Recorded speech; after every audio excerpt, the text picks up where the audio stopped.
sous-préfet et Michel Grenier à venir me rejoindre pour faire l'introduction et je vous invite à couper les portables, s'il vous plaît, pour une bonne qualité sonore de ces tables rondes. Merci.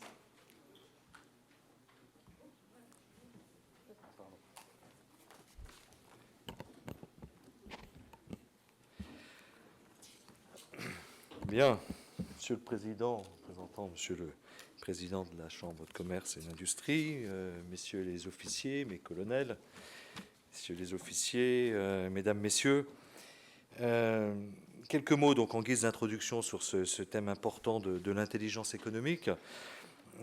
D'abord pour vous dire que je crois, et on partagera sûrement au fur et à mesure du déroulement de la soirée, cette conviction que ce thème vient très naturellement consacrer une journée dédiée à l'innovation parce que c'est un thème qui concerne,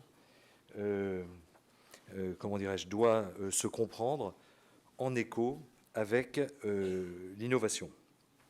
Alors, juste quelques mots, mais je crois que ça a dû être fait, peut-être rappeler quand même en 3 mots cette démarche du Club des bonnes pratiques. Hein. J'en ai profité pour me pencher sur cette affaire. Je pense que, alors peut-être que M. Grenier le dira lui, peut-être plus précisément que moi, simplement pour dire qu'une démarche qui remonte à 2007 et qui à l'époque a été une initiative entre la CRCI et la région de gendarmerie. Et qu'elle réunit 2 fois par an depuis des chefs d'entreprise et les chefs de service de l'État concernés. C'est en tout cas une initiative heureuse. Et puis surtout vous dire quelques mots sur la politique publique de l'État en matière d'intelligence économique, qui est animée au niveau central, au niveau national, par une délégation interministérielle à l'intelligence économique qui est dirigée par un préfet. La délégation a été créée en 2009 et elle est placée auprès du ministre, non pas comme on pourrait le croire ce soir, regardant les nombreux uniformes qui sont avec nous, non pas auprès du ministre de l'Intérieur ou de la Défense, mais la délégation est placée auprès du ministre chargé de l'économie, ce qui montre bien qu'on est bien sur un sujet avant tout d'économie et de protection économique. Au niveau déconcentré, l'intelligence économique est placée sous la responsabilité du préfet de région, en réalité sous la responsabilité opérationnelle du secrétaire général pour les affaires régionales, qui est un sous-préfet ou une sous-préfète ici d'ailleurs, placée auprès du préfet de région sur les affaires régionales, laquelle anime et coordonne le travail d'un comité régional de l'intelligence économique qui réunit l'essentiel des services de l'État concernés, services bien sûr de police et de gendarmerie, mais services également directs, c'est-à-dire ancienne direction du travail, bref, tous ceux qui ont à en connaître. À l'étranger, ce sont les ambassadeurs en fait qui coordonnent le travail en matière d'intelligence économique au travers des services économiques et scientifiques des ambassades. Alors l'intelligence économique, pourquoi cette prise de conscience? On va en parler pendant 2 heures, mais juste quelques mots pour rappeler que nos entreprises, je vais enfoncer une porte ouverte, mais vous le savez mieux que moi, mais travaillent dans le cadre d'une économie qui est ouverte, mondialisée, ouverte, dont l'intensité concurrentielle, évidemment, ne cesse de progresser, et que, singulièrement ici, dans cette région Haute-Normandie, avec des sites industriels d'importance majeure, je pense évidemment au raffinage, au nucléaire, à la pétrochimie, à la pharmacie, eh bien cette région constitue un environnement particulièrement sensible du point de vue de l'intelligence économique, et on le sait bien au Havre en particulier. Alors cette ouverture, cette concurrence mondiale sont porteuses évidemment de croissance, et elles offrent des opportunités de développement considérables, mais en même temps, elles engendrent un certain nombre de risques pour nos entreprises, pour les établissements de recherche et globalement pour l'économie française dans son ensemble. Il est donc absolument essentiel, et c'est tout ça le sens, l'engagement de la démarche d'intelligence économique, d'identifier et de prévenir ces menaces qui peuvent cibler de nombreux domaines. La captation de l'innovation, vous avez beaucoup parlé d'innovation aujourd'hui, de la recherche-développement ou d'autres actifs stratégiques via des intrusions dans les locaux ou dans les systèmes informatiques, on va en parler. L'atteinte à l'image et à la réputation, celles-ci peuvent être entachées par des campagnes de désinformation, des tentatives de déstabilisation. Ça fait partie également des enjeux de l'intelligence économique. Les attaques, évidemment, sur le capital des entreprises, qui sont la cible de prise de participation, de prise de contrôle par certains investisseurs qui ne sont pas nécessairement souhaités ou qui peuvent avancer masqués, qui pourraient avoir des intentions prédatrices. Voilà. Alors, dans chacun de ces domaines, l'État, au travers de tous les services qui participent à la démarche d'intelligence économique, essaie de limiter la vulnérabilité de nos entreprises et des établissements de recherche en articulant sa politique autour de 3 grands axes qui ont été définis il y a maintenant plusieurs années, mais qui restent valables pour l'essentiel. Mener une veille stratégique sur les évolutions et les défis auxquels est confrontée l'économie française. Renforcer la sécurité économique des entreprises et des établissements de recherche face aux menaces qui peuvent peser sur eux, par exemple en matière de propriété intellectuelle. Et puis, naturellement, contribuer au soutien de la compétitivité de l'économie française, notamment dans les aspects de valorisation de la recherche publique, de développement de l'influence de notre pays dans les organisations internationales et les enceintes d'aide aux exportations.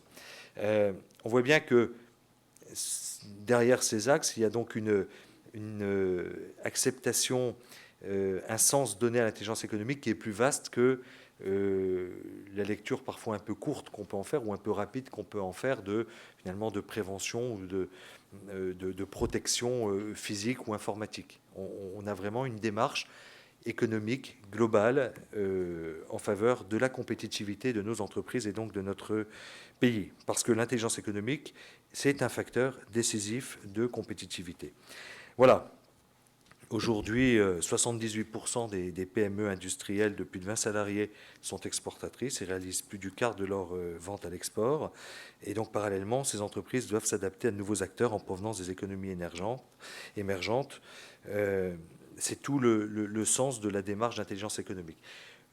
Je vais conclure ici simplement pour vous dire que l'important finalement, c'est un peu la difficulté aussi de cette démarche, c'est de trouver un équilibre entre une naïveté excessive, naïveté de la part des chefs d'entreprise, je le dis comme je le pense, et je le dis parce qu'il m'est arrivé à plusieurs reprises de visiter des entreprises, enfin, souvent de visiter des entreprises, et parfois de visiter des entreprises, et alors que je ne suis pas du tout un spécialiste de la matière, de m'interroger sur le niveau de protection de l'entreprise que je visitais, et j'ai d'ailleurs, il y a une année à peu près, sollicité ensuite un audit de la part des services spécialisés qui a été hautement profitable, une entreprise extrêmement performante côté de Fécamp, que j'avais trouvé, enfin qui était vraiment sur un marché de niche et que j'avais trouvé étonnamment peu à la fois consciente des enjeux quand j'en ai parlé avec son patron et ses principaux cadres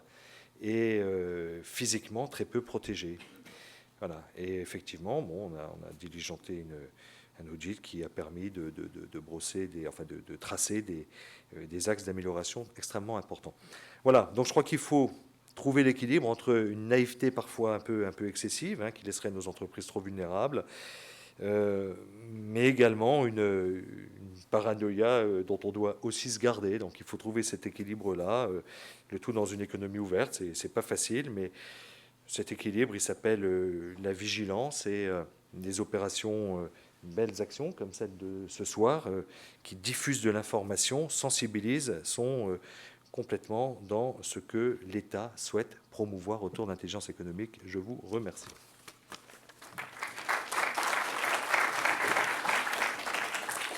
Merci, monsieur le sous-préfet. Après cette brillante intervention, je n'aurai que quelques mots à dire.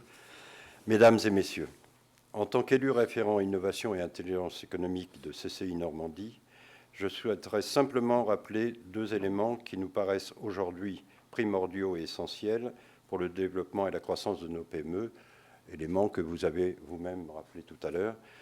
Le développement à l'international, aujourd'hui nécessaire pour aller chercher la croissance, et l'innovation. Les entreprises doivent se différencier en permanence de leurs concurrents et faire évoluer leur structure par rapport à l'évolution aussi des nouvelles technologies. L'intelligence économique et les outils qui y sont rattachés permettent d'une part la sécurisation de votre croissance à l'export et d'autre part la sécurisation de vos innovations afin d'être plus efficaces et plus compétitives. Cette journée placée sous la bannière du business de l'innovation vous a permis, au travers des différentes tables rondes, de décrypter les leviers qui vous permettent de mieux innover en intégrant la perception du client dans la recherche de l'innovation et sa conception, et également utiliser le web et ses services. Mais mieux innover, c'est également sécuriser le développement de vos innovations. Une règle d'or pour maintenir et développer la compétitivité de vos entreprises. Les experts présents ce soir, publics et privés, vont vous permettre d'identifier les priorités d'action et mettre en pratique dans le cadre de vos projets innovants. N'hésitez pas à intervenir pour échanger et alimenter le débat avec nos experts. Vous aurez d'ailleurs également la possibilité d'échanger directement avec eux durant le cocktail qui suivra. Avant de laisser la parole à notre animatrice, je tiens à remercier la CCI du Havre pour son accueil et également la Gendarmerie nationale pour son implication et sa coopération dans cette thématique de l'intelligence économique. Et je vois que vous êtes nombreux à nous assister ce soir, ce dont nous nous félicitons tous les deux. Je n'ai jamais senti autant en sécurité à la Voilà, CCI. absolument. Voilà. Merci et bonne table ronde.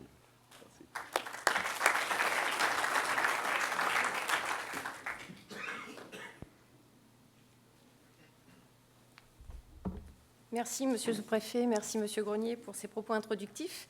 Donc, Florence Feniou, j'ai l'honneur d'animer les 2 tables rondes de ce soir. Merci, je le répète, à la Chambre du Havre, effectivement, de nous accueillir dans le cadre de ces 6e rencontres régionales de l'innovation et à l'occasion de la 11e session du Club des bonnes pratiques en intelligence économique. Nous aurons ce soir 2 temps d'échange, 2 tables rondes qui illustreront le thème générique qui est l'intelligence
retirer.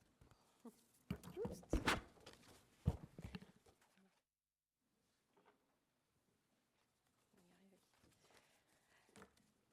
Yann Lecloarec du cabinet I Want to Know et Sylvie Narbet de Rouge Safran. Donc, l'objet de ce second temps d'échange va être de mettre en lumière des aspects stratégiques qui permettront à l'entreprise, là aussi, de protéger ses innovations. Merci à tous les quatre. Donc, je vais vous proposer de débuter avec vous. Valérie Crèvecoeur, bonsoir. Vous êtes avocat au sein du... Bonsoir, pardon. Vous êtes avocat au sein du cabinet ID Avocat, basé à Mont-Saint-Aignan, dans l'agglomération rouennaise. Vous effectuez des prestations de conseil et de contentieux en droit des affaires, à l'international, en droit des contrats et en matière de propriété industrielle. Donc, on va rejoindre des aspects vus précédemment avec Raphaël Krumech. Tout d'abord, et avant de rentrer dans des aspects d'outils pratico-pratiques que les entreprises peuvent mettre en œuvre, vous souhaitiez souligner une évolution de la loi susceptible de renforcer l'importance de la protection des informations pour les entreprises. Est-ce que vous pouvez nous replanter un petit peu ce contexte légal du moment ? Oui, alors en fait, je souhaitais évoquer le projet de loi sur le secret des affaires. Projet qui avait été voté en première lecture par l'Assemblée nationale en début d'année, qui a été pas mal commenté. Le calendrier électoral a fait qu'on l'avait un petit peu perdu de vue, mais je crois que M. Leonetti tout à l'heure va pouvoir nous en dire un peu plus là-dessus. Monsieur Moscovici, je crois que c'est début octobre, a relancé le débat. Ou du moins, ce projet va être l'opportunité de se poser la question de la place de l'intelligence économique dans notre société. Alors, mon propos là-dessus est sans doute un petit peu tardif et prématuré. Tardif parce que le projet de loi tel qu'on le connaît et qui avait été voté risque d'être modifié, et prématuré parce qu'on n'a pas encore, à mon sens, le texte du nouveau... On est dans un entre-deux. Voilà, exactement. Mais ce projet a le mérite de mettre les entreprises en face de leurs responsabilités à ce niveau-là. Et le projet tel qu'il était initialement protégeait l'entreprise en fonction des données qu'elle souhaitait elle-même, qu'elle autoproclamait en quelque sorte comme sensible. Et ce n'était qu'à posteriori que le juge, en cas de contentieux, statuait sur, disait, bon, le tampon secret entreprise a été utilisé à bon escient ou pas. Donc c'était un peu le processus, enfin du moins le dispositif qui était mis en place, mais encore une fois, on va voir ce qui va... Mais c'est le mérite de mettre les entreprises devant leurs responsabilités et de se demander quelles sont mes données importantes, les données importantes que je dois protéger et comment je les protège. Alors, je pense qu'on verra effectivement plus précisément ces aspects-là, parce qu'on touche un peu à la seconde intervention de Cyril Patrijon. Effectivement, ça rejoint un peu le propos, et on va attendre, j'ai envie de dire, la sortie du texte, mais effectivement, un point d'attention à porter sur ces aspects-là. Donc, dans ce contexte législatif nouveau, potentiellement nouveau, les entreprises sont amenées à gérer leur information à deux niveaux. Donc, le rapport en interne avec leurs salariés et le rapport en externe avec leurs partenaires. Donc, tout d'abord, vis-à-vis de l'interne, quels sont les outils qu'elles peuvent mettre en œuvre et comment doivent-elles se protéger ? Alors effectivement, même si dans l'absolu et d'un point de vue strictement juridique, il n'y aurait rien à faire, puisque l'obligation de loyauté et de bonne foi sous-tend toute relation contractuelle, il y a quand même deux bonnes raisons pour recourir à l'écrit. La première, ne serait-ce que pour sensibiliser le salarié et au moins ne pas le mettre en position de dire qu'il ignorait cette obligation de loyauté vis-à-vis de son employeur. Et le second intérêt, et là dans le respect du droit social, c'est d'imposer une obligation au contour précis pour pouvoir ensuite éventuellement la sanctionner. Alors l'écrit peut prendre différentes formes, hein. Il y a évidemment le contrat de travail. On voit beaucoup de chartes éthiques, de codes de conduite, de notes de service. Et puis l'écrit ne suffit pas, il faut aussi mener évidemment des opérations de sensibilisation régulières, ce que font les entreprises qui sont bien organisées. Donc aspect à ne pas négliger, ça peut paraître anecdotique, mais effectivement cette relation au salarié est fondamentale et là aussi les fuites autour d'une innovation peuvent venir de l'intérieur, bien évidemment. Donc relation à l'interne, on l'a vu, relation avec l'externe, donc tous les partenaires qui gravitent autour de l'entreprise, les clients, les fournisseurs, les partenaires quels qu'ils soient, là aussi des outils pour se protéger, pour formaliser la relation. Oui, et même en amont de cela, il faut penser INPI, il faut penser enveloppe solo. Le site de l'INPI est très bien fait et vous aurez toutes les informations sur les modalités pratiques. Ça coûte 15 €. Ça vous permet de prouver la date à laquelle vous avez la date de création ou d'invention ou de votre innovation. Si vous n'avez pas les 15 €, vous vous envoyez une lettre recommandée à vous-même, vous ne l'ouvrez pas. Ça suffit et ça coûte pas cher. Voilà. Et ensuite, on peut envisager de divulguer, mais divulguer pas à tort et à travers, et divulguer de manière encadrée, c'est-à-dire qu'avant de donner quelconque information à un partenaire, il faut signer un engagement ou un accord de confidentialité.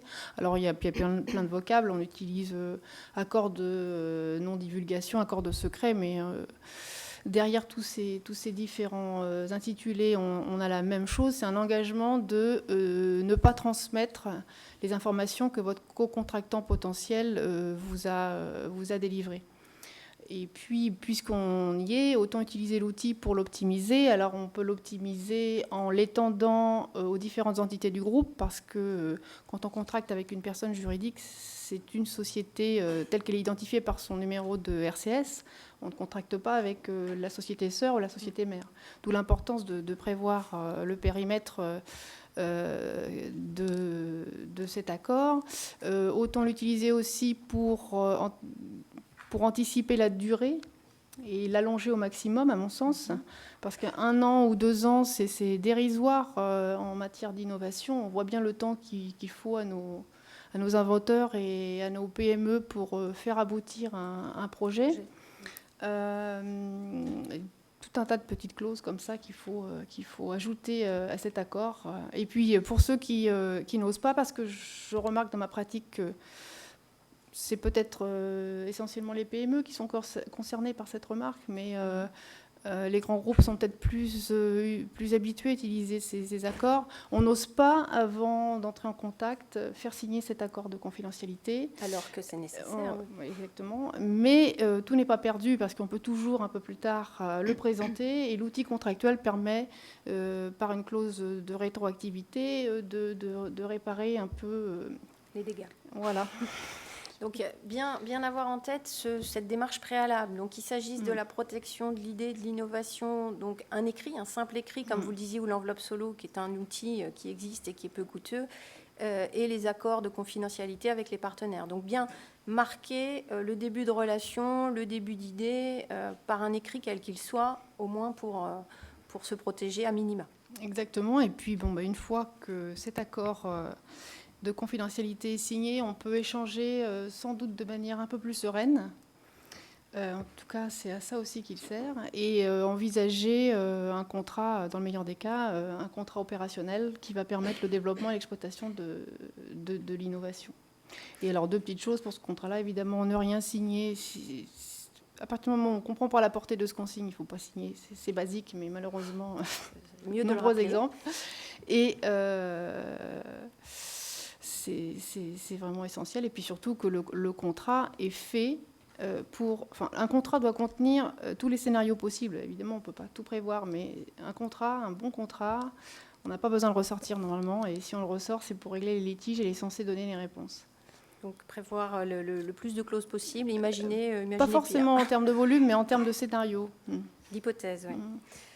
Donc vous avez un exemple, je crois, qui illustre un petit peu tous ces aspects d'écrit, de formalisation, de clauses avec l'interne pour les salariés, de clauses avec les partenaires, enfin, qui illustrent un petit peu pourquoi il est nécessaire de bien rédiger ces documents pour se protéger Ouais, à l'interne et à alors, l'externe. évidemment, en tant qu'avocat, on voit souvent les... Multiples exemples. Voilà, et c'est surtout les exemples qui tournent mal, donc ce n'est pas forcément très représentatif. Mais dans mon cas, une entreprise avait cofinancé une thèse avec une université et l'État. Et elle s'est aperçue, le jour où elle a eu besoin de regarder son contrat, qu'elle supportait 60% des frais de propriété industrielle, qu'elle n'était copropriétaire du brevet qu'à 10%, qu'elle devait régler des royalties. Enfin bref, que ce n'était pas très avantageux financièrement. Pendant ce temps-là, le processus d'examen du brevet suivait son cours et elle s'est aperçue finalement que ce n'était pas si mal qu'il soit mal rédigé, le contrat, puisque le rapport de recherche étant négatif, elle pouvait finalement exploiter l'invention tout en lâchant le projet et sans qu'on puisse lui reprocher quoi que ce soit, parce que le contrat qu'elle avait signé avec l'État et l'université ne prévoyait qu'une clause de confidentialité contractuelle et non pas post-contractuelle, qu'il n'y avait pas d'obligation de non-exploitation après la fin du contrat, et que de toute façon, l'hypothèse de la non-brevetabilité de l'invention n'avait pas été anticipée. Donc au final, un mauvais contrat, mais qu'on peut retourner dans notre intérêt. Oui, c'est ça. Donc on n'est pas du tout dans du gagnant-gagnant, mais on a quelqu'un qui tire profit d'une situation, d'une lacune, et qui, Exactement. pour un contrat mal écrit, enfin mal rédigé. En tout cas, pas au profit des deux signataires. Voilà. Merci, Valérie Crèvecoeur. Je vous propose de poursuivre cette seconde table ronde avec Cyril Patrijon. Cyril Patrijon, bonsoir. Bonsoir. Vous êtes gérant de la société Bisecure, une société d'audit et conseil en sécurité des systèmes d'information basée à Hérouville-Saint-Clair dans le Calvados. Vous intervenez auprès de tout type d'entreprises, plutôt dans le Grand Ouest du territoire. Et la première phase de votre métier, c'est la prise de conscience. On l'évoquait tout à l'heure, donc effectivement, vous allez développer le propos. C'est la prise de conscience par le chef d'entreprise de ce qu'il doit protéger, de ce qu'il doit sécuriser dans son entreprise avant même de passer à l'étape de sécurisation. Est-ce que vous pouvez nous décrire cette phase de votre métier Oui, tout à fait. En fait, ce qu'on le remarque essentiellement, c'est que les chefs d'entreprise, en majorité, ont une méconnaissance de ce qui fait la valeur de leur entreprise. Donc aussi bien au niveau du patrimoine informationnel que du savoir-faire, que des fichiers clients, et j'en passe. Ils n'ont pas forcément conscience de l'intégralité de ce qui est la valeur de leur entreprise. Donc forcément, sécuriser quelque chose que l'on ne connaît pas, c'est plus compliqué. Donc la première étape est effectivement de bien connaître ce qui fait la valeur de son entreprise et pourquoi il faut la protéger. Donc on a 3 critères pour protéger une information. Le premier critère, c'est un critère de confidentialité que tout le monde peut tout à fait comprendre aisément. On ne veut pas que cette information soit diffusée. Le deuxième critère, c'est un critère d'intégrité. Donc on ne veut pas que notre information soit modifiée sans qu'on le sache. Et le troisième critère, c'est un critère de disponibilité. On veut que notre information soit disponible au moment où on en aura besoin. Donc ces 3 critères influencent fortement la sécurité qui sera mise en œuvre derrière pour la protection des informations. La deuxième étape de cette analyse, c'est une étape de connaissance des biens supports, c'est-à-dire de l'endroit où va passer vos informations critiques. Donc ces endroits sont le système d'information tel qu'on l'entend, c'est-à-dire l'informatique, mais ça peut être également les personnes. Typiquement, le savoir-faire, il est plutôt dans la tête que dans l'informatique. Ça peut être également de manière orale lors des échanges entre les commerciaux et les clients.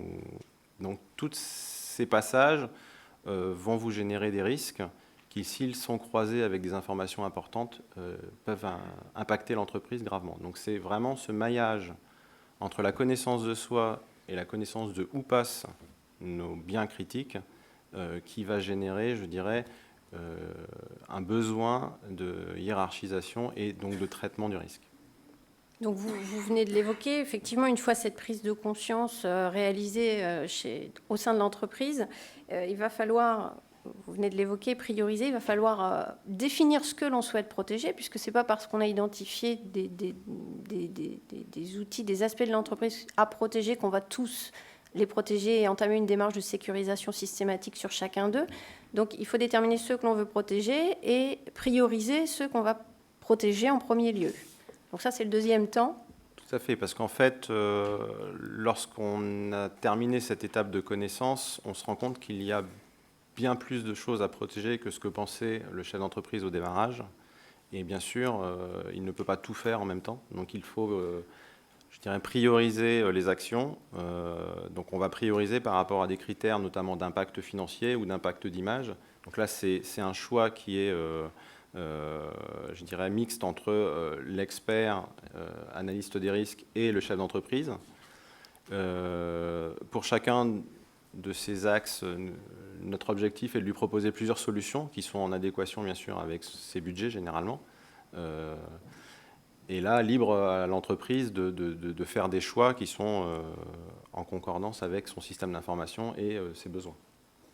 Donc, au-delà de ces choix, de ce qu'il va choisir de protéger, vous évoquiez également, lorsqu'on a échangé en préalable, vous insistiez sur le côté pédagogique de votre démarche et de votre métier, puisqu'effectivement, souvent, on insiste sur la nécessité de sécuriser, mais on n'explique pas toujours pourquoi sécuriser. Vous me citiez l'exemple du mot de passe classique. Oui, tout à fait. En fait, comme le disait monsieur le sous-préfet, il va falloir choisir entre la naïveté classique que l'on rencontre en entreprise et la paranoïa qui peut animer certains corps d'État.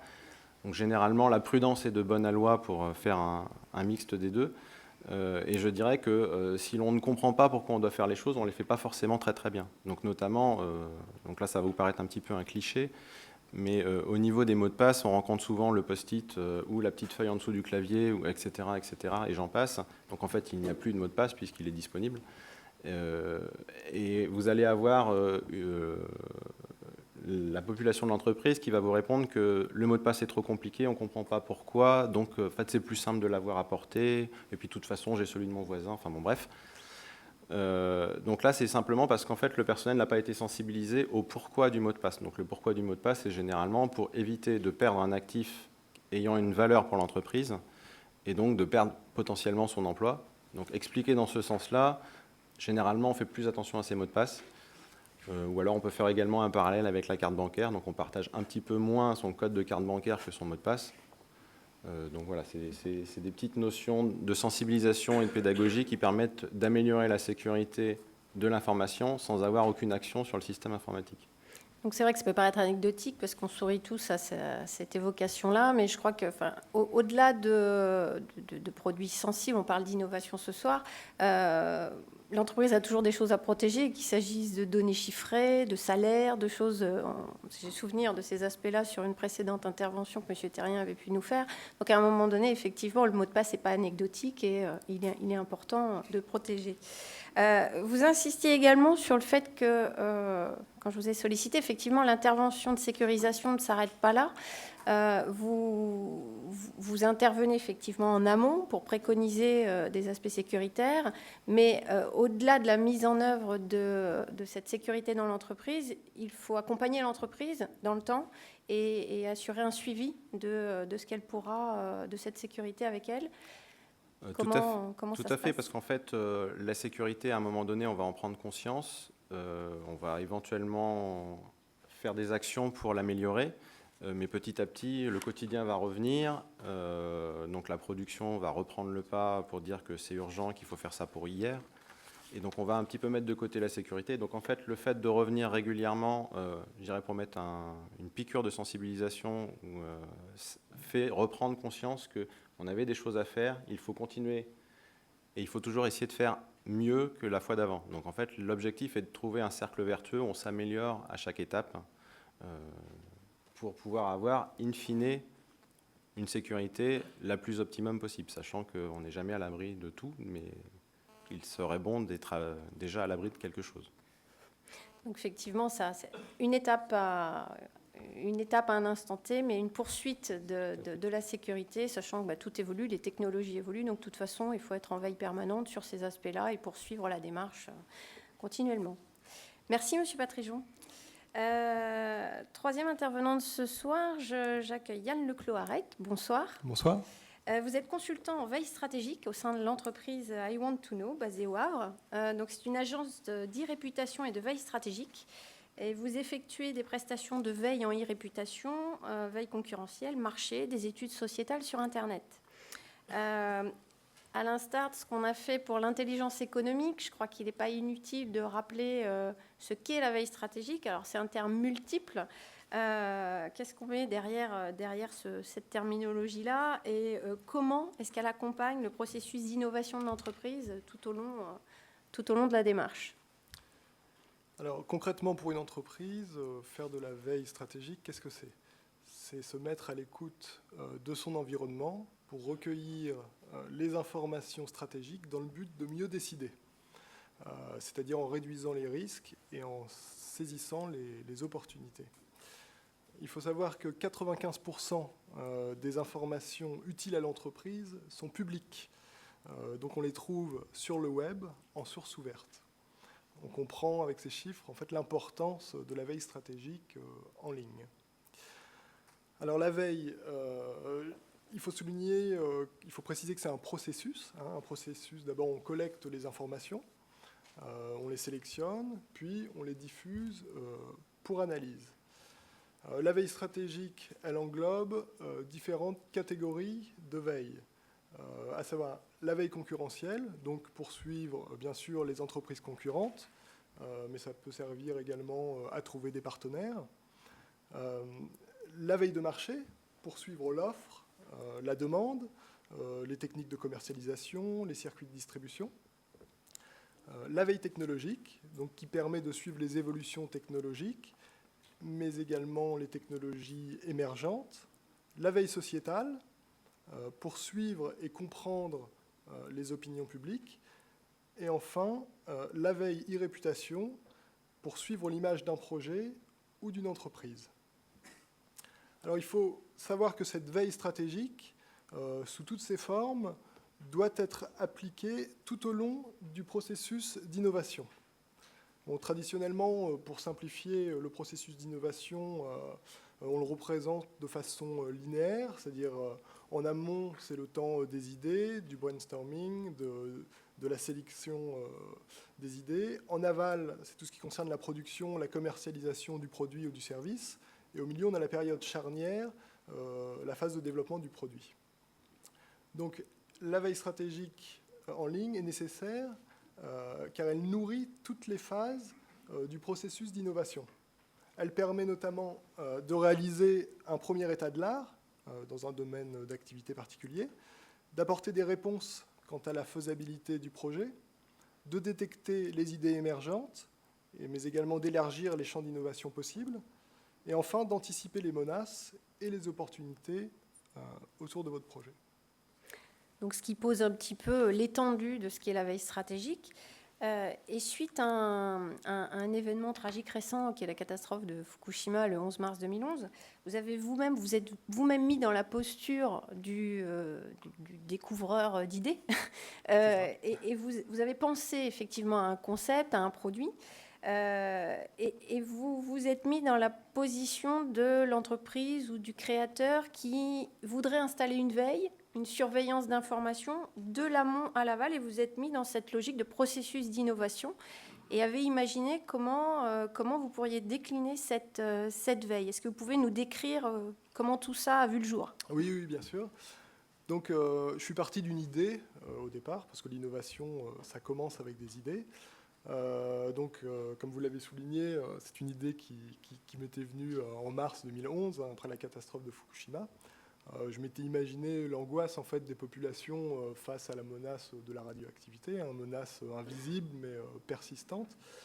Et donc je m'étais dit que l'idéal en fait, serait que chacun puisse mesurer soi-même la radioactivité pour se prémunir contre ces méfaits.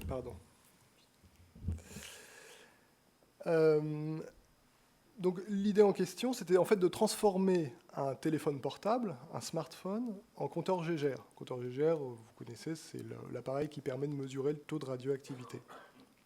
Donc l'idée, c'était de brancher par câble un petit boîtier sur un téléphone, sur un smartphone. Comme ça, on peut lire la mesure directement sur le téléphone. Alors, à partir d'avril 2011, pour moi-même, j'ai effectué une petite veille sur Internet pour évaluer d'abord la validité de l'idée, mais aussi la faisabilité technique d'un tel dispositif. Je ne suis pas spécialiste de la question. Et s'il existait ou non des concurrents, et finalement aussi s'il existait un marché pour un tel appareil. Au niveau de la validation de l'idée, j'ai trouvé sur des sites de crowdfunding, financement participatif. Pour ceux qui ne connaissent pas, ce sont des sites où vous proposez une idée et les personnes qui vous font confiance, qui croient dans votre projet, vous financent par Internet. Donc sur ce site américain de financement participatif, une ONG proposait un concept similaire au mien. Et il a reçu 15 000 $ en un mois. On voit que l'intérêt pour ce genre d'appareil perdure, puisque récemment, à l'occasion de la préparation de cette table ronde, j'ai vu qu'une autre ONG a été financée de la même manière en juin 2012, et elle a obtenu 104 000 $ en 15 jours. Donc, on voit que, disons, on peut considérer que l'idée est validée puisqu'elle est financée. Et j'ajouterais qu'en général, c'est plutôt bon signe de voir qu'une idée qu'on a eue peut se retrouver en ligne. Au niveau de la veille technologique, sur un site d'un hacker humaniste qui souhaite envoyer des compteurs Gégère au Japon, on a une petite étude. En fait, il a testé l'efficacité de différents compteurs, tubes Gégère-Müller. En fait, c'est le composant qui permet de capter la radioactivité.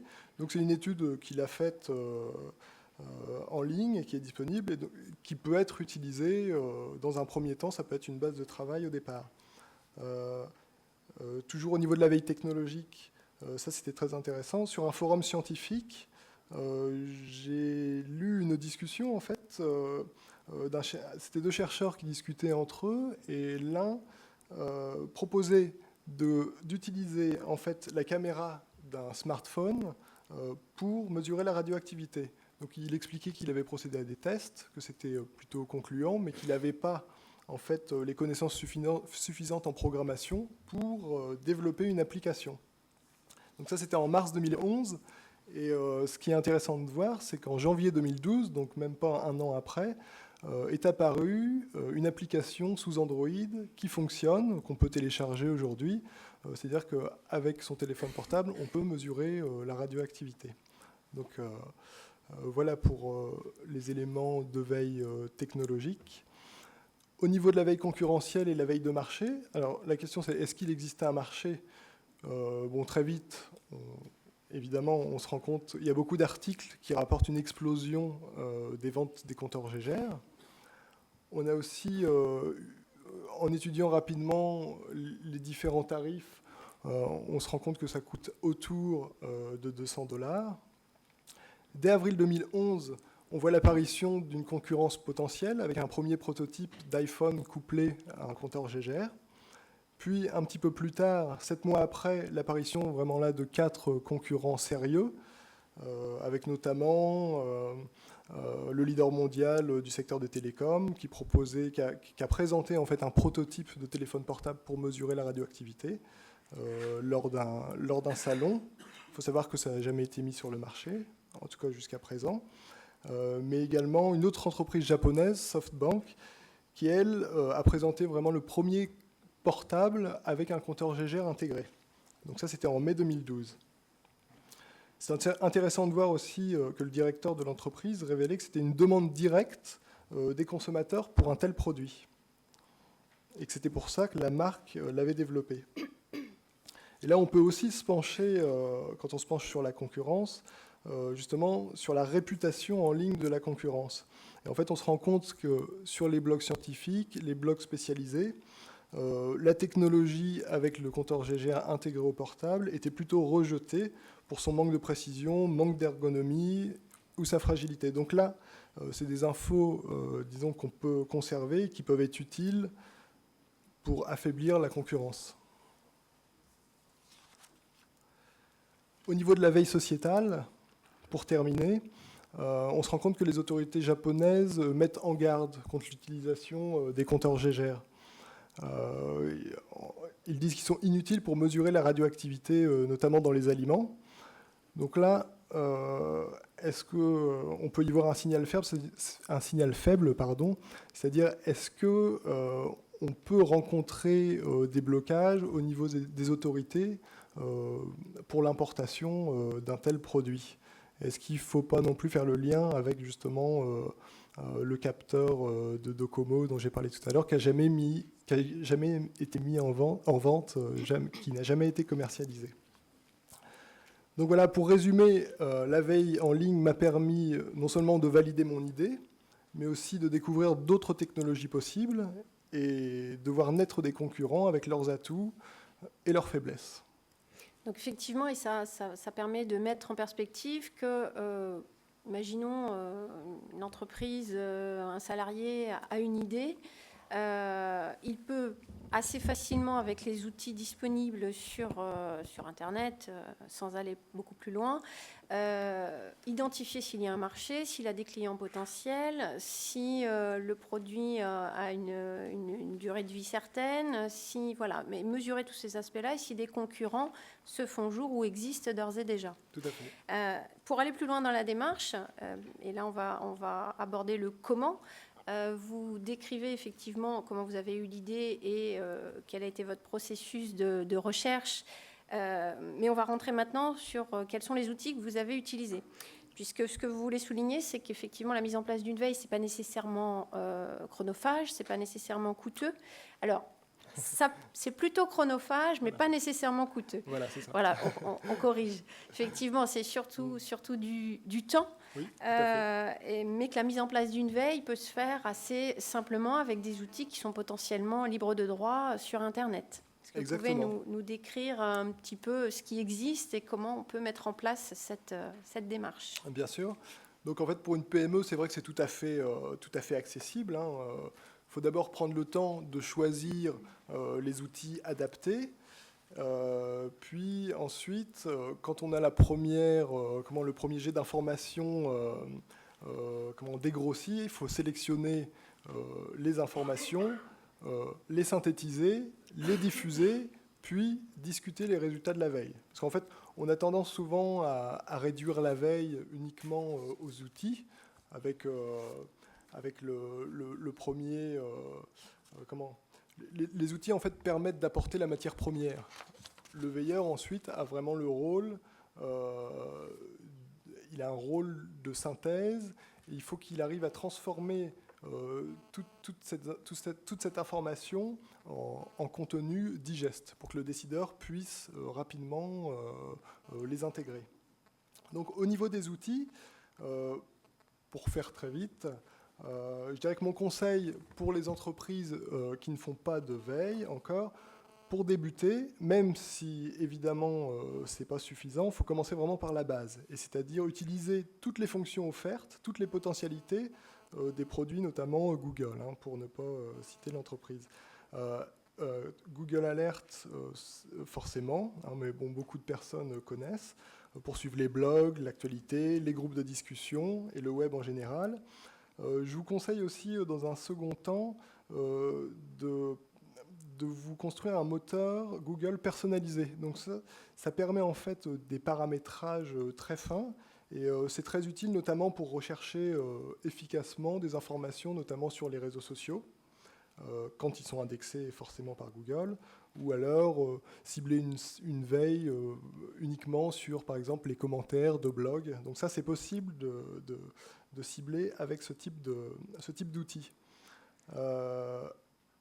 Autre chose avec Google, il faut vraiment utiliser correctement les opérateurs. C'est-à-dire que bien souvent, on se borne à utiliser uniquement la mise entre guillemets pour avoir l'expression exacte, mais on n'utilise pas les opérateurs moins ou les opérateurs sites pour justement cibler les recherches uniquement sur un nom de domaine. Donc ça, faut pas hésiter à aller regarder sur Google toutes les possibilités offertes.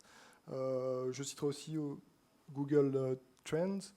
Donc pour les tendances, ça c'est très sympa, c'est-à-dire que ça permet de suivre en fait l'intérêt des internautes pour un domaine en particulier, puisqu'il analyse en fait les requêtes, les demandes dans le temps, mais aussi par répartition géographique. Donc ça peut être très intéressant. Au niveau des flux RSS, donc là forcément vous sélectionnez les blogs, les sites qui vous intéressent. Je vous conseille aussi de faire un tour sur les pages Scoopit, Storyfy. En fait, ce sont des pages dites de curation. Certains spécialistes mettent de côté, conservent en ligne une sélection d'articles. Donc si vous partagez les mêmes intérêts, vous pouvez, disons qu'ils vous préparent le terrain. Vous avez déjà une matière première. En fait, ensuite, vous pouvez passer justement le flux RSS par exemple, Yahoo Pipe, hein, qui est une page qui permet d'appliquer des filtres, en fait. C'est-à-dire que vous avez au départ une matière première d'articles sélectionnés par des spécialistes, et au final, vous pouvez raffiner pour avoir une information plus précise. Si je peux me permettre, donc en fait, on le disait, c'est pas si compliqué que ça. Je pense qu'en vous entendant, ça peut paraître quand même un petit peu compliqué. Bon, quand on est dans le métier, je sais un petit peu de quoi il retourne, donc il y a des choses faciles effectivement à mettre en œuvre. Ceci dit, il y a une certaine appropriation nécessaire des outils, d'un langage, d'une façon de les utiliser. Donc, ça reste malgré tout. Alors, il existe des choses simples, vous l'avez évoqué, mais c'est du temps et c'est un petit peu d'appropriation. Voilà, tout à fait. Donc, mais je crois que vous aviez en conclusion trois idées effectivement à remettre en exergue que j'ai moi résumé dans un slogan qui pourrait être « La veille, un réflexe facile à partager ». Donc je crois que ça reprend les idées que vous vouliez souligner. Je vous laisse, les développer. Donc ce qu'il faut retenir, c'est que la veille stratégique doit devenir un réflexe qui accompagne le processus d'innovation. Parce que prendre le temps en fait, d'effectuer une veille en amont permet d'augmenter les chances de succès et de réduire les coûts. Voilà. Et surtout, il faut bien réfléchir à ça. Si vous ne le faites pas, les concurrents le font. Deuxième idée à retenir, les informations stratégiques et les outils permettant de les recueillir sont à disposition sur Internet et n'attendent que vous. Donc il faut utiliser les outils, il faut aller chercher l'information parce qu'elle est là. C'est à la portée des PME. Et n'hésitez pas à faire le point aussi des compétences veille en interne. Faites-vous aussi aider pour les développer avec les CCI, les différents prestataires. Et enfin, partagez et discuter les résultats de la veille. Parce qu'en fait, il ne faut surtout pas faire une veille pour qu'elle termine sur le disque dur. Donc il faut vraiment discuter pour créer un environnement propice à l'innovation.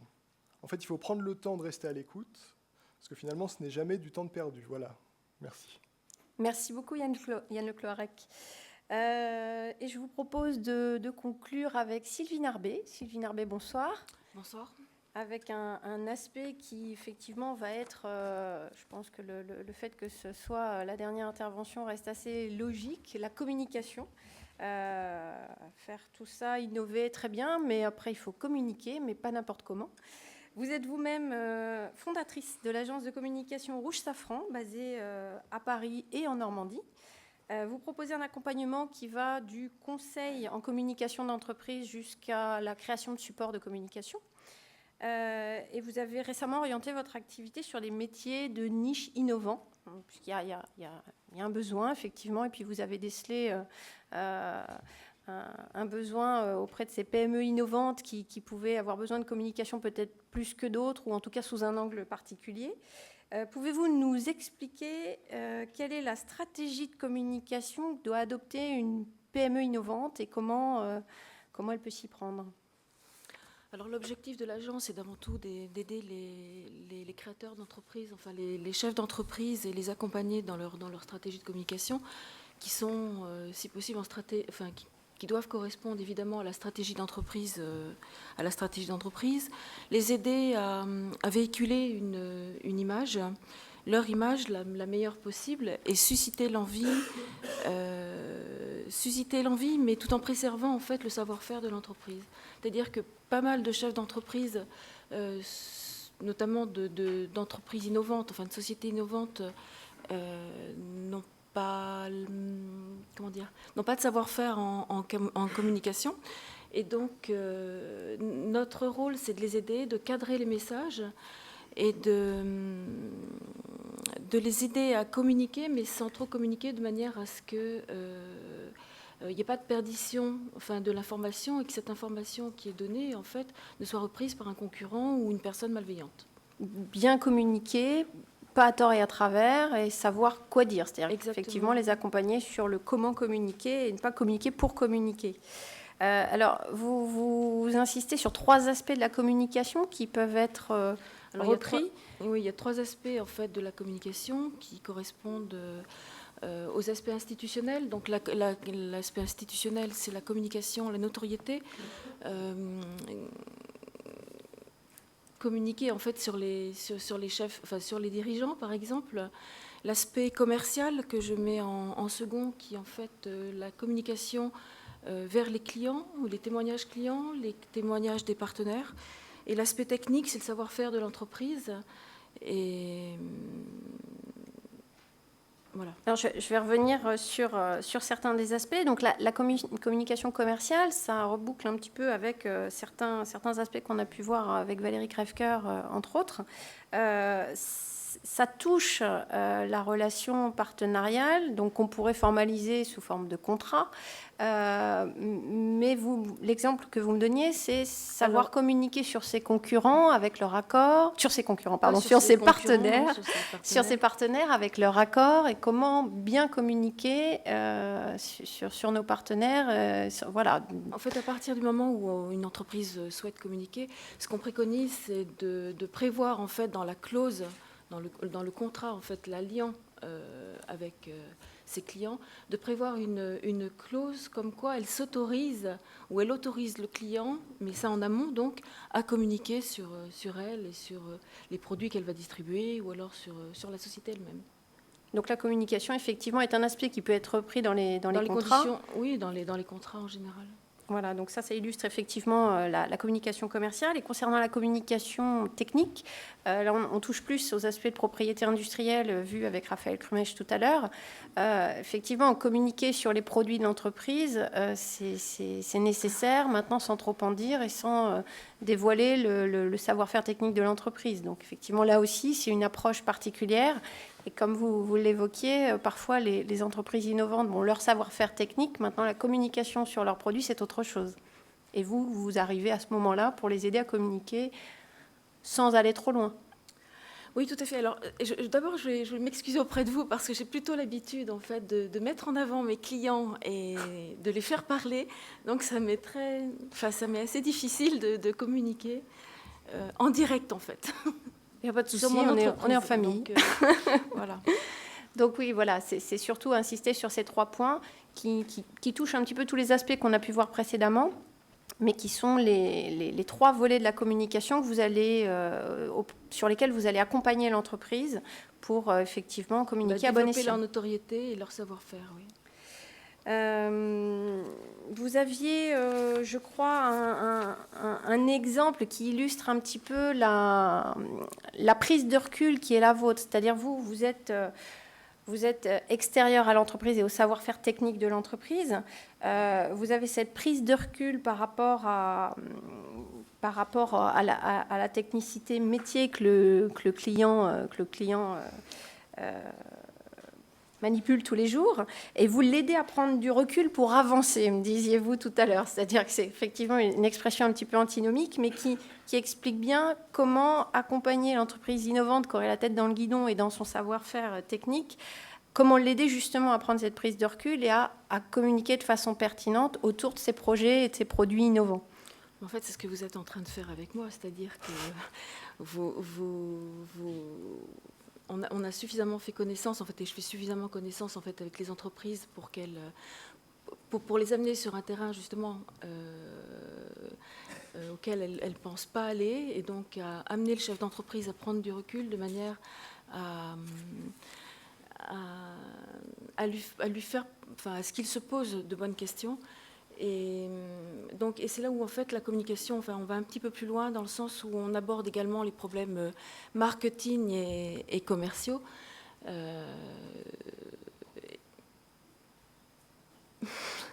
Voilà, donc c'est bon. Tout ceci pour dire que la communication est un aspect à ne pas négliger. Donc on a vu quatre volets, quatre enjeux stratégiques avec les 4 interventions de cette table ronde. Donc la communication en est un, la veille stratégique, les aspects contractuels et la sécurité. Merci Sylvie Narbet. Y a-t-il des questions à l'issue de cette seconde table ronde? Monsieur, je ne sais pas. Oui, voilà, le micro. Je vous en prie. Bouton parole et normalement ça fonctionne. Je coupe le...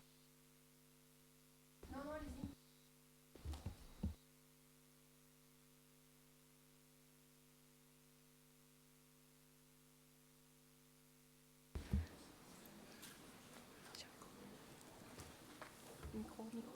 Est-ce que ça marche? Test. Bon, normalement, on va vous dépanner. Merci. Bonjour, je suis Antoine Vingalet du cabinet Sinclair. Je me permets... Pardon, oui. Ah, il faut parler plus près, là. Alors. Parce que j'avais vu qu'il fallait parler à 20 cm, mais il fallait parler à 2 cm. Voilà, j'ai une question qui concerne plus la sécurité d'une entreprise.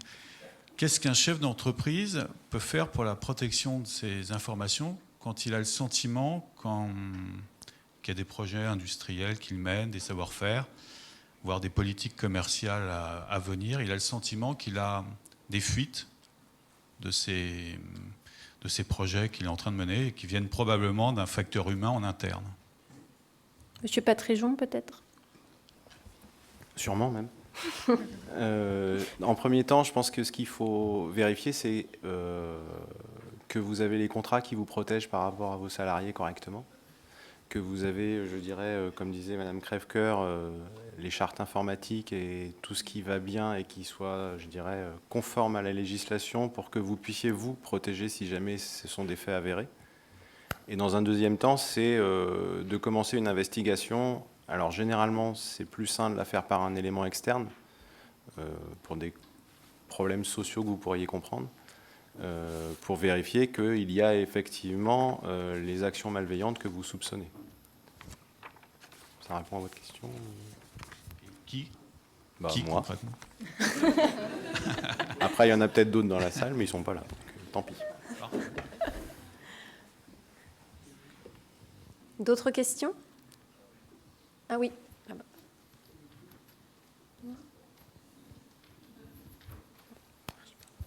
C'est pas vraiment une question, en fait, ça serait peut-être en partie de réponse pour la personne qui posait sa question précédemment. Je pense que ce qu'il est important également de mettre en place, après évidemment les notions de contrat avec les salariés qui sont très importantes, puisque ça protège en partie l'entreprise et ça prévient aussi les salariés sur les sanctions qu'ils peuvent encourir en cas de divulgation ou de prise de possession d'informations liées à l'entreprise. C'est aussi évidemment protéger vos documents, protéger votre informatique. Donc ça veut dire que des documents sensibles doivent évidemment être sur des ordinateurs qui ne permettent pas d'être victimes d'intrusion.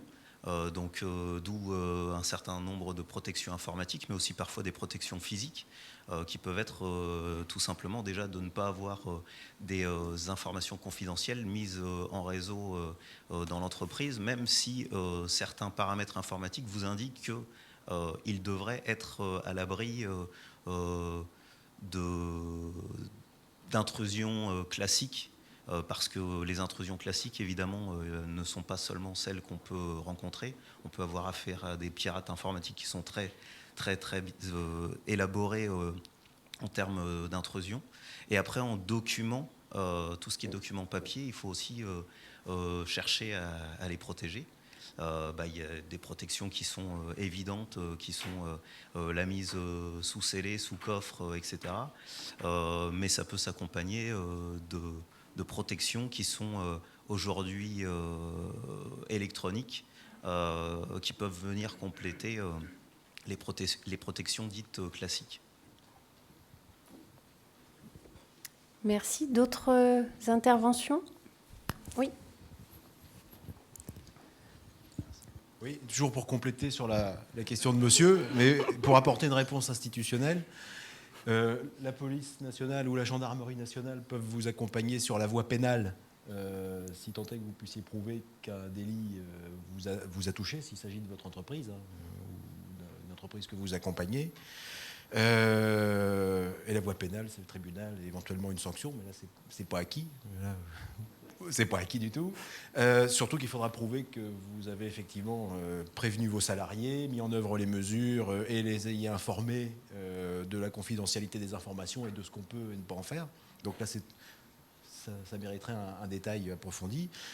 Et puis, pour ce qui est du renseignement intérieur, si votre entreprise est touchée, enfin, est concernée par les intérêts stratégiques du pays et qu'une organisation, une entreprise étrangère vous a fait un mauvais coup, là, on étudiera le cas en détail. Donc, la réponse, elle est très large en fonction de votre problème. Voilà, on peut en discuter. Merci. Une autre question ici? Merci bien. Alors, en matière de prévention, parce qu'il y a eu quand même eu un portrait qui a été dressé qui peut être un petit peu inquiétant par moment, donc pour une jeune entreprise qui démarre, demain je retourne sur mon lieu de travail, qu'est-ce que je fais? Première chose à faire pour me protéger, la gendarmerie, la DCRI, l'INPI, qui je vais voir pour obtenir un petit peu de conseils et me rassurer. Pas juste. Et Raphaël, c'est vrai. Je vais me répéter, mais choisissez le bon camp entre naïveté et paranoïa, et plutôt prudence déjà. Donc connaissez ce qui fait la valeur de la future ou de l'actuelle entreprise et sachez les protéger sereinement. Ne faites pas dans l'excès en mettant beaucoup de choses en place. Mettez le strict approprié pour que ça fonctionne. Donc c'est un peu la même chose que lorsque vous prenez votre voiture. Lorsque vous prenez votre voiture, vous mettez votre ceinture naturellement, donc c'est l'élément prudence. Vous seriez naïf, vous l'enlèveriez, vous seriez paranoïaque, vous mettriez un casque et une combinaison anti-feu. Voilà, donc choisissez plutôt la prudence. Je ne pourrais que vous recommander de commencer par le prédiagnostic intelligence économique qui balayera l'ensemble des aspects de votre entreprise et des aspects à sécuriser le cas échéant, et les préconisations vous amèneront vers les prestataires qui vont bien. Je pense que c'est un bon point de départ. Donc la CCI. Entre autres, mais il y a d'autres outils, on les a présentés ce soir, donc vous pouvez faire un choix différent. Oui, monsieur, vous vouliez compléter? Avant de passer la parole à Raphaël, j'avais une deuxième question. Dans tout ce qui est communication par Internet, j'ai des clients, j'ai des choses à échanger avec eux, ça peut être des devis, ça peut être des informations. Je pense que ça, c'est très facilement piratable de l'extérieur. Donc là, qu'est-ce qu'on peut recommander?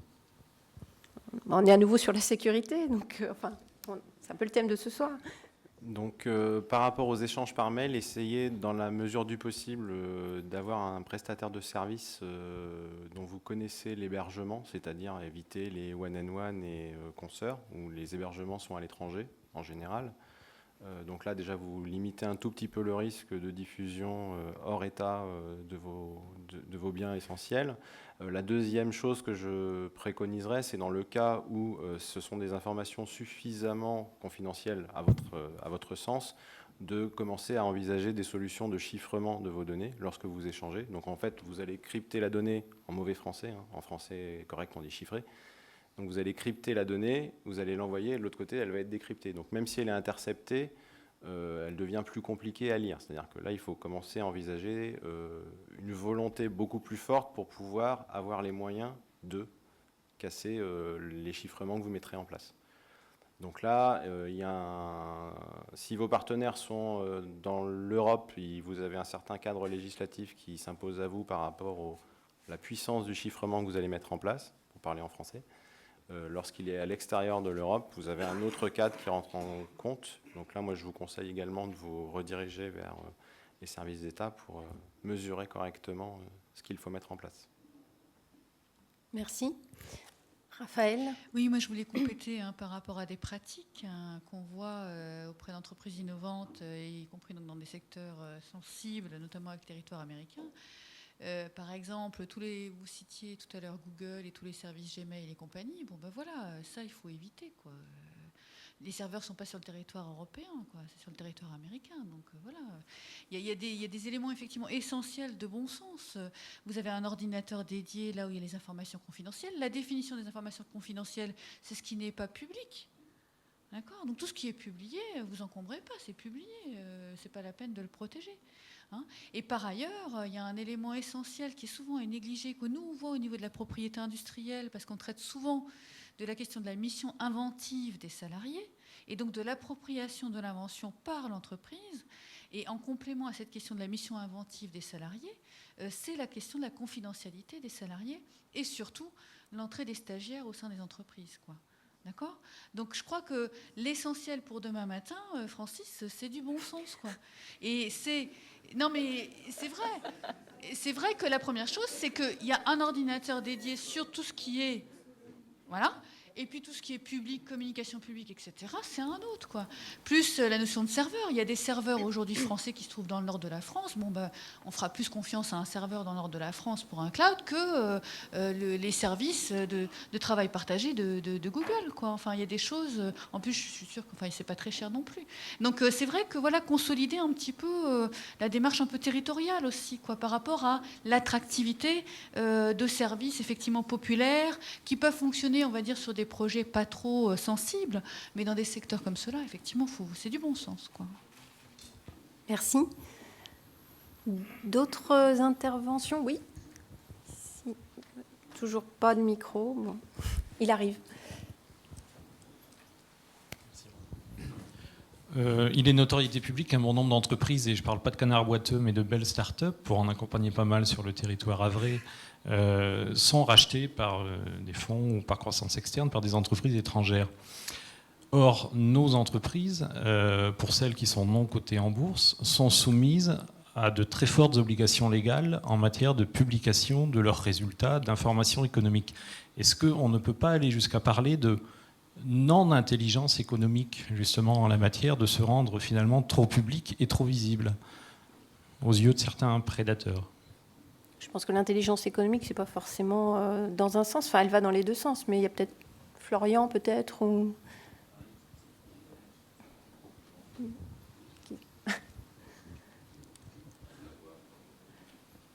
Oui, il a de la voix, Florian, sans micro. Oui, donc sur la publication des comptes de résultats, donc c'est une obligation légale. Il y a, on peut entre guillemets s'en passer si on paye une amende. Je sais bien, c'est une obligation légale. Donc effectivement, on révèle des informations. C'est une obligation légale, donc on ne peut pas y passer. Il y a, il me semble, de mémoire, voilà, une jurisprudence, on a échangé sur ça il n'y a pas longtemps, qui est en faveur des PME, enfin des entreprises, et on espère, un peu comme la loi qui sera, j'espère, bientôt votée, qu'il y aura une évolution, puisqu'en Europe, je pense qu'on est les seuls à avoir cette obligation légale de publication des comptes. La jurisprudence en question, on ne l'a pas sous la main, mais on se l'était passé. C'est le tribunal d'Amiens, il y a un an, de mémoire, qui a reconnu la culpabilité de l'entreprise à ne pas publier ses comptes, je ne veux pas dire de bêtises, mais qui a décidé l'absence de sanctions, en prenant en compte le contexte d'intelligence économique. Ça, on pourra vous le faire suivre. Mais c'est une décision de justice. Merci.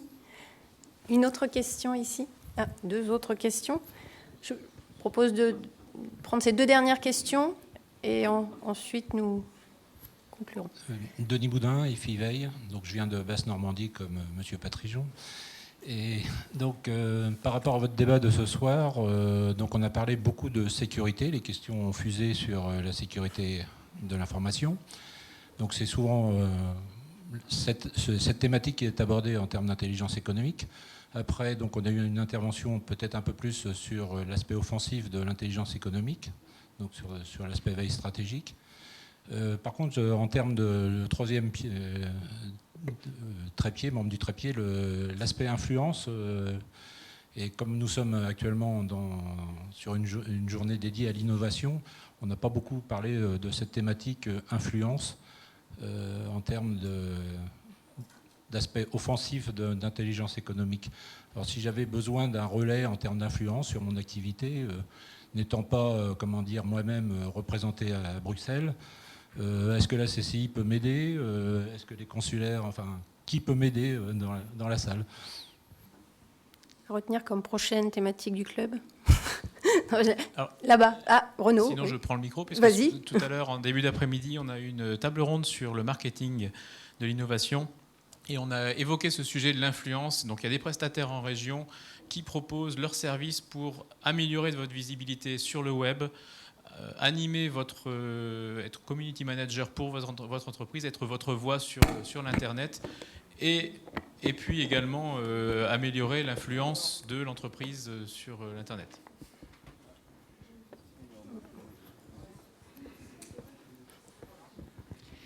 Si on parle vraiment de l'innovation en tant que telle, en particulier si on voit la vision traditionnelle, historique de l'innovation destructrice avant de créer, etc., il faut tenir compte aussi d'un paramètre qui est la visibilité, bien entendu, sur les bases de données de propriété industrielle. Et là, si vous voulez, on fera un travail en région sur comment aller chercher de l'information stratégique sur les bases de données de propriété industrielle qui racontent toute l'histoire de l'innovation d'une entreprise, donc c'est quand même fort. Enfin, vous pouvez détecter beaucoup de choses, trouver des partenaires, trouver des contrefacteurs, des clients, voilà. Mais il y a aussi un volet sur lequel on néglige pas mal l'intervention en matière d'innovation, c'est l'aspect normatif et réglementaire, qui est essentiel aujourd'hui, d'ailleurs qui fait le jeu des États actuellement en matière de protectionnisme, les normes et l'aspect réglementaire. Et c'est vrai que dans le jeu d'influence, typiquement, si vous visez Bruxelles, c'est là qu'il faut aller. C'est sur les comités de travail sur les normes, sur l'élaboration des normes et de la réglementation, notamment quand vous êtes dans le domaine de l'innovation. Parce que si vous n'êtes pas intégré dans le groupe de travail ou représenté par, on va dire, un groupe, un syndicat professionnel, etc., il est clair que le positionnement de votre innovation va être bloqué par les concurrents qui sont présents dans le comité des normes. Et là, vous avez une action régionale qui est réalisée, y compris des expertises là, qui sont lancées par l'AFNOR sur le sujet. L'AFNOR, qui est représenté en région par un délégué régional, je crois, normand. Et donc, les contacter, là, il ne faut pas hésiter à les contacter par rapport à ce processus-là. Et nous, on a effectivement, au niveau national, donc un accord INPI-AFNOR pour vous sensibiliser sur ces thématiques-là. Parce qu'effectivement, il y a aussi la possibilité, notamment du fait de la qualité de la créativité en France et de l'innovation de rupture, d'influer sur les standards, les nouveaux standards qu'on est susceptible de sortir de nos laboratoires de recherche quand on y arrivera. Voilà. J'avais promis une dernière question. Un complément. Pardon, Oui. pour répondre à monsieur. On a parlé tout à l'heure de notre maître à tous pour les institutionnels, mais aussi pour les entreprises et le réseau consulaire, le délégué interministériel à l'intelligence économique, Olivier Buquin. Si je ne dis pas de bêtises, un des axes de travail que s'est donné sa délégation, c'est la stratégie d'influence et tout ce qu'elle englobe. Donc à la limite, je vous invite à contacter ces services parce que vous aurez peut-être des éléments de réponse. Donc oui, il y avait une dernière question, madame, je crois. Une remarque, ça marche oui, aussi. Merci. Par rapport à ce qu'on disait tout à l'heure sur la publication des informations de l'entreprise, je pense qu'à contrario, si vous avez besoin de connaître un peu plus vos prestataires potentiels, d'avoir des données concernant des données financières notamment, c'est quand même aussi quelque part un gage aussi de fiabilité. Exactement. Donc c'est vrai que d'avoir tout en ligne, ça peut être compliqué, mais en même temps, si on n'a rien à se cacher, je vois pas où est le problème, quoi. Même quand on doit être acheté par une autre entreprise, bon, je veux dire, si on est clair avec ces chiffres, avec ce qu'on déclare, en tous les cas, ce qu'on doit obligatoirement déclarer, bon. Oui, voilà. Après, ça laisse un autre sujet, ça mais devrait pouvoir être un choix et peut-être qu'effectivement les choses vont évoluer dans ce sens-là. Merci. Je vous propose, s'il y a d'autres questions, de profiter du cocktail pour poursuivre les échanges. Et je vais inviter donc à nous rejoindre en conclusion. Nous accueillons ce soir Xavier Leonetti, chef d'escadron et spécialiste des questions d'intelligence économique à la direction de la Gendarmerie nationale. Vous êtes, monsieur Leonetti, auteur d'un ouvrage publié en 2011 s'intitulant « La France était l'armée pour la guerre économique » et d'une thèse sur État, entreprise, intelligence économique, quel rôle pour la puissance publique. Merci de votre présence. Je vous laisse prendre le recul qui nous permettra de conclure cette journée et nous décrire comment la relation des entreprises à l'intelligence économique pourra potentiellement évoluer dans les années à venir. Je vous remets votre... Merci Madame Fénoux. Monsieur le sous-préfet, monsieur le président de la Chambre de commerce et d'industrie de Normandie, mon colonel, commandant la région de gendarmerie Haute-Normandie, merci déjà pour votre invitation, mais surtout, plus que tout, en résumé de ces débats qui ont été très riches et qu'il est difficile justement de synthétiser, merci pour cette présence qui marque justement le symbole de l'intelligence économique, qui est plus qu'un outil, le thème de cette table ronde, c'est une culture, finalement l'intelligence économique, c'est vous, c'est-à-dire ce partenariat entre les services de l'État, que vous avez pu voir ce soir, mais également tout au long de la journée, État central, État, fonction publique et services publics territoriaux, et également les partenaires privés et ce lien public-privé. L'idée est ici de répondre à vos besoins, à vos questions. Et je crois que les questions qui ont été évoquées jusqu'à présent marquent bien l'intérêt et les intérêts qui sont les vôtres pour la problématique de sécurité, de protection du patrimoine, d'influence, de veille. On a évoqué toutes ces questions, tous ces sujets. Pourquoi ? Parce que, c'est ce que rappelle le Premier ministre dans sa circulaire, faire de l'intelligence économique au sens large, c'est protéger la croissance de la France, protéger nos emplois. Alors comment ? Vous posiez la question, monsieur, demain, j'ai un problème, j'ai une question, à qui dois-je m'adresser ? Eh bien déjà, l'intelligence économique, je vous parlais de culture, eh bien c'est une finalité, et voilà les moyens. Les moyens sont là, les moyens au sens d'outils au pluriel, publics et privés, qui, au sens du service public, travaillent en coopération parfaite. Privé également, vous voyez que les différents acteurs des différentes professions, mais également la CCI, peuvent vous apporter des réponses. Alors, comment ? Eh bien, tout simplement au niveau déjà préfectoral, parce qu'au niveau d'un territoire qui est en charge de la conduite de la politique publique d'intelligence économique, évidemment, à travers le relais que constitue la délégation interministérielle, ce seront les préfets régionaux, départementaux. Et donc, le préfet, c'est justement cette diversité du service public, mais aussi des liens avec les différents acteurs qui vous pourront vous être proposés au regard des questions, qu'elles soient, si évidemment c'est plus de l'offensif, quand on entend offensif au terme milieu, c'est lobbying et capacité aussi de se développer à l'étranger, peut-être des services de l'État en charge de ces questions. Alors, pour résumer, encore une fois, 3 termes, je pense, qui paraissent essentiels, territoire, proximité, partenariat, qui résument à eux seuls les termes, la sémantique que vous avez utilisée tout au long de la journée, et ce soir tout particulièrement, à savoir l'innovation, l'international, mais également la sécurité. L'innovation, les entreprises, les PME, PMI. On a parlé beaucoup de risques, je ne veux pas en rajouter, beaucoup de choses ont été dites, mais c'est vrai que 70% des atteintes, des attaques, se portent sur des entreprises de moins de 500 salariés. Les chiffres que je vous cite sont issus du bilan de l'action de la gendarmerie en termes d'atteintes recensées sur son territoire. Nous avons là aussi partenariat, des outils statistiques communs avec les services de la DCRI. Et donc, ces atteintes ne doivent pas vous porter à la paranoïa, à la peur, on l'a dit également. Donc je ne veux pas paraphraser des hommes célèbres, mais n'ayez pas peur. N'ayez pas peur, pourquoi ? Parce que les moyens de prévention sont déjà, le mot a été employé, du bon sens. 2 exemples, soyons concrets, 2 exemples très simples, un à l'international, je dirais un de malveillance, l'autre de négligence. Malveillance, c'est bien tout simplement une entreprise qui va participer à un forum international. À l'issue de ce forum, elle va reprendre les différents modèles qu'elle avait pu exposer dans le cadre de ce forum, et lors du passage en douane, puisqu'il se situe à l'international, une des machines-outils qui était présentée a été conservée par les services du pays en question, et la machine-outil a été restituée plusieurs semaines plus tard, avec évidemment des pièces manquantes. Ce qui prouve bien que la machine a été démontée. Vous le voyez, là, on est évidemment sur cet aspect de guerre économique qui peut faire peur, mais finalement, c'est du bon sens, se protéger, faire attention que si on se déplace à l'étranger, que ce soit à travers des informations matérielles ou immatérielles, se protéger. Nous avons évoqué le cryptage, c'est tout à fait nécessaire. Je vous disais, 2e exemple, cette fois-ci de négligence. L'information stratégique qui constitue le cœur de cible de l'intelligence économique, quelle est-elle ? Eh bien, dans tous les services, Une information stratégique, c'est une information qui a une valeur ajoutée.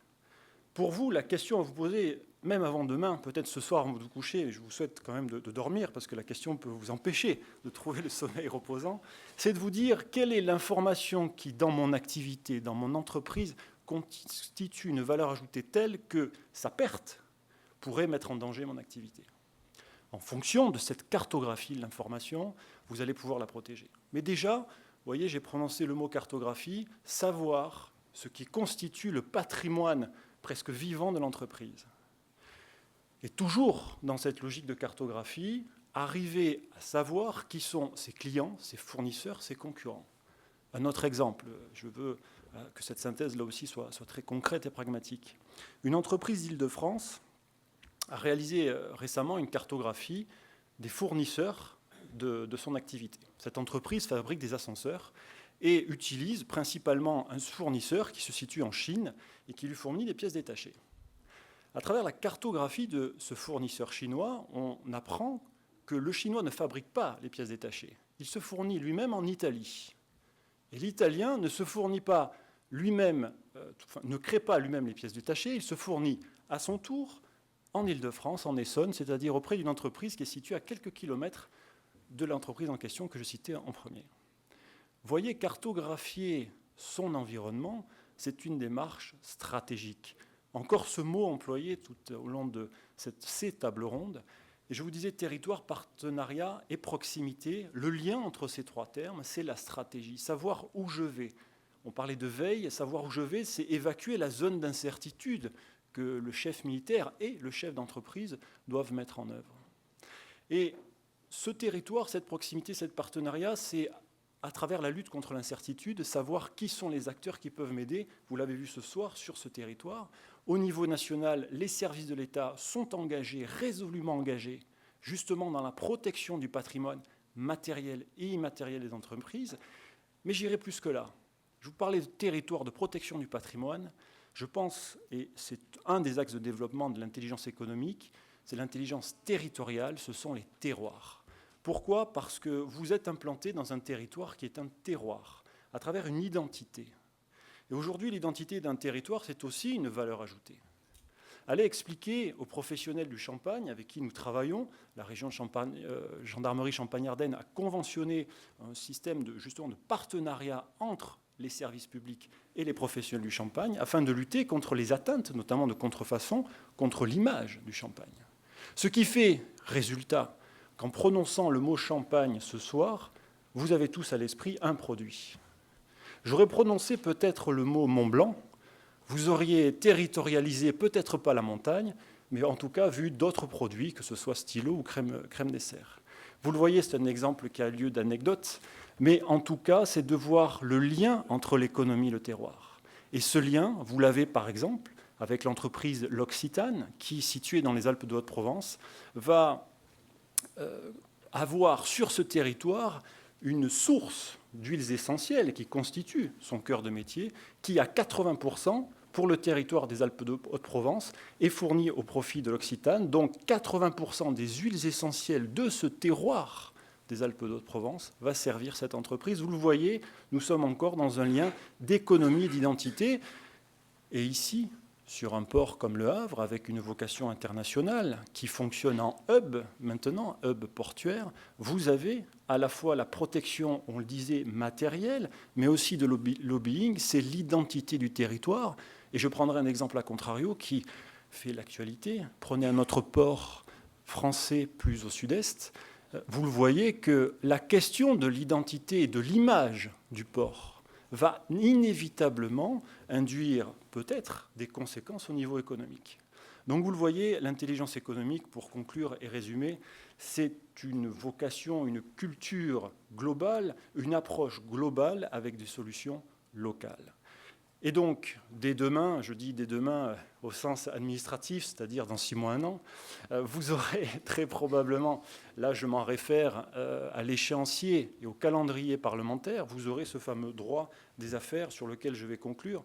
Il a été évoqué. De quoi s'agit-il ? Le 25 septembre dernier, nous nous sommes réunis à l'initiative du ministre de l'Économie et des Finances pour relancer le processus qui sera présenté, ce texte projet de loi, au Parlement, probablement début 2013, et selon le vote de nos députés et sénateurs, ce texte entrera, je l'espère, et nous l'espérons tous, en vigueur, ce qui permettra de confidentialiser une information. C'est-à-dire que vous allez pouvoir dire, à partir de la cartographie de l'information stratégique que vous avez pu réaliser, vous allez pouvoir dire, cette information, je la protège grâce à un texte qui n'existait pas en France, qui existait dans bien d'autres pays, et qui permet de pénaliser peut-être, sans doute, la violation de cette information, de cette confidentialité. Cela vous permettra d'avoir un moyen dissuasif, cela vous permettra d'avoir un moyen éventuellement répressif, et cela permettra surtout d'éviter les négligences que j'évoquais en préalable.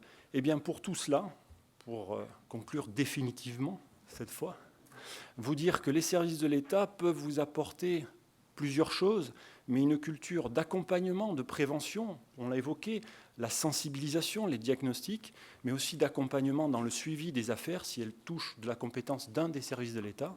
Donc n'hésitez pas à nous contacter, à contacter également les acteurs privés qui, de toute manière, si, et là je parle service de l'État, nous ne sommes pas compétents, nous renverrons vers la DCRI, et si nous ne sommes pas compétents, même pénalement, nous renverrons à la préfecture qui, elle, se chargera de vous trouver une réponse.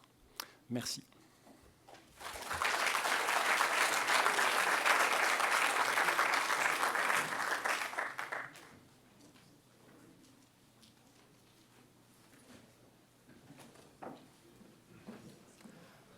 Alors rapidement, avant de vous libérer, je souhaite une nouvelle fois remercier l'ensemble de nos intervenants. J'espère qu'ils vous auront apporté à la fois les contacts, les outils et vous faire comprendre de l'intérêt aujourd'hui d'une démarche et d'entamer une démarche d'intelligence économique en définissant des priorités, parce qu'on ne peut pas tout faire dans une PME. Je tiens à remercier tout particulièrement M. Leonetti pour son déplacement, puisqu'il vient de Paris, et son excellente intervention, cette prise de recul. Monsieur le sous-préfet, M. Grenier pour sa présence. Je vous invite à échanger avec nos partenaires, les experts institutionnels et privés lors d'un cocktail. Et puis, j'espère vous revoir lors de la prochaine réunion du club. On essaiera d'organiser ça début 2013. Et une fois, je remercie la gendarmerie pour ce partenariat qui dure depuis 2008. Merci à tous. Bonne soirée.